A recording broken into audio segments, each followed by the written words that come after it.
कुठे राहतो, त्याचं ठिकाण आणि जिल्हा हे लिहिणं खूप गरजेचं आहे. त्यानंतर त्याचे शिक्षण जन्मतारीख काय आहे आणि त्याच्यानंतर त्याचं शिक्षण कुठपर्यंत झालेलं आहे, त्यानंतर त्याला अनुभव आहे का, अनुभव सुद्धा तिथे मांडणी करणं खूप गरजेचं आहे.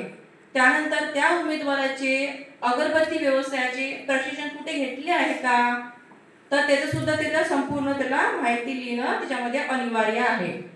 त्यानंतर प्रकल्प आपल्याला सुरू करण्यासाठी जेव्हा आपण उद्योग निवडताना त्याचं सुद्धा नाव लिहिणं खूप गरजेचं आहे. प्रकल्पाचे ठिकाण, जसं आम्ही मालवण सिंधुदुर्ग या ठिकाण आम्ही निवडलेलं आहे. प्रकल्पाचे प्रकार काय, आमचं उत्पादन क्षेत्र आम्ही निवडी केलेलं आहे. तर उत्पादन प्रक्रिया संबंधातील जे काही आम्ही याच्यामध्ये मुद्देसूद माहिती सविस्तरप्रमाणे यामध्ये आम्ही आमच्या भाषेमध्ये मांडणी केलेली आहे. तर अगरबत्ती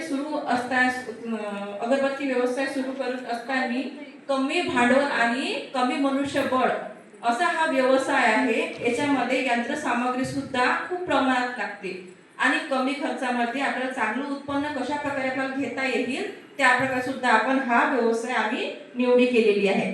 समोरच्या माझ्या सहकारी मैत्रिणी सांगतील अशी मी त्यांना विनंती करते. नमस्कार, माझे नाव छाया पाटील, तालुका मोहोळ, जिल्हा सोलापूर येथून आलेली आहे. कामधेनू CMRC मध्ये सिनियर CRP म्हणून कार्यरत आहे. माझा गट क्रमांक आहे 6. माझ्या गटाचे नाव आहे उडान आणि आजचा विषय आहे प्रकल्प अहवाल. या प्रकल्प अहवालामध्ये आम्ही अगरबत्ती व्यवसाय निवडलेला आहे.